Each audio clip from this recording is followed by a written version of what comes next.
Good evening, my name is Swapnali. Welcome to today's highlights of Speed News Live 24. Let's have a quick look on today's highlights. India and devotees of Lord Shiva will celebrate Mahashivratri on March 11. Lord Shiva is one of the most worshipped deities in the country. He is also known as a Natraj, Mahakal and the destroyer among the three Devs. Prime Minister Narendra Modi on Tuesday inaugurated the Maitri Setu between India and Bangladesh, a bridge built over the Feni River with Bangladeshi Premier Sheikh Hasina arresting that the political boundaries should not become a physical barrier for trade. Amid the surge in COVID-19 cases, the Odisha government on Tuesday restricted any kind of congregation on the occasion of Mahashivratri on March 11th. As many as 173 people, including a separatist, over a ground workers, stone platers, who were detained when the Article 370 was abrogated in August 2019 in Jammu and Kashmir, continue to be under custody, the Lok Sabha was informed on Tuesday.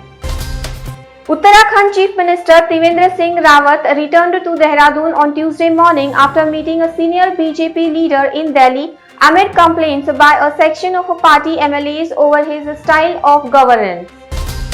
Opposition Bharatiya Janata Party leader Devendra Fadnavis on Tuesday demanded a police officer arrest for his alleged role in the businessman's murder in his car's days after a vehicle was found abandoned outside the Reliance Industry chairman and managing director Mukesh Ambani's house with an explosive gelatin sticks.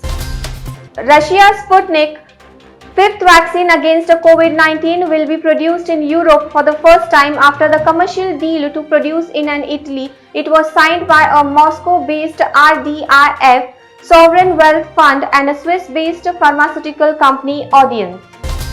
India's transition to electrical vehicles will require a cumulative capital investment of $266 billion in EVs, charging infrastructure and batteries over the next decade, according to a report released by NITI Aayog and the Rocky Mountain Institute on Tuesday.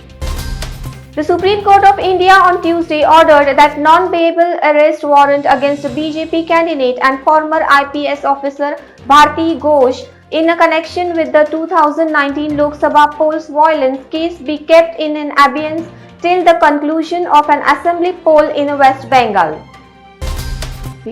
A Directorate General of Civil Aviation on Tuesday issued a circular stating that all cabin and cockpit crew who have been inoculated for a COVID-19 or are in the middle of an inclusion of a disease will be declared temporarily unfit to fly.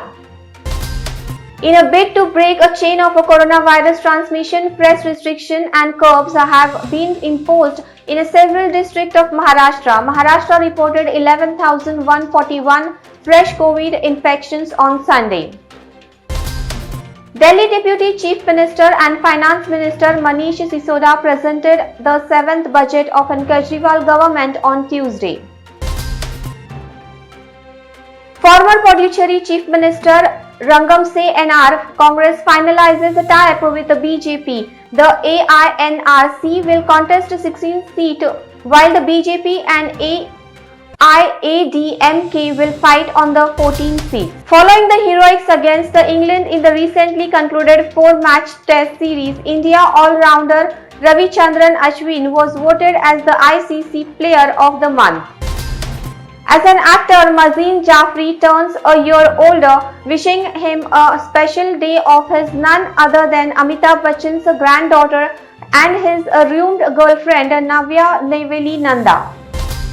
A 45-year-old woman's body was chopped into 6 pieces and later buried on the bank of a river in Pukur district of Jharkhand on Monday for her alleged involvement in a witchcraft, Pukur SP has confirmed. Jyotiraditya had joined the BJP in March last year after serving the Congress for nearly 20 years. A human mind registers a moment more than a remembers day. While many might have forgotten that it was March 8 last year when the Indian and Australian women created an Europea in a final of a T20 World Cup. A Mashington High School student on Monday morning accidentally detonated a homemade explosive device that he brought to school, injuring himself and 4 of his classmates, the New York Police Department reported. A new education and skill development center set up in a response to the impact of a lockdown during a peak COVID-19 month aims to providing a quality education to women to make them employable. With this, we end up with today's highlights. Thank you.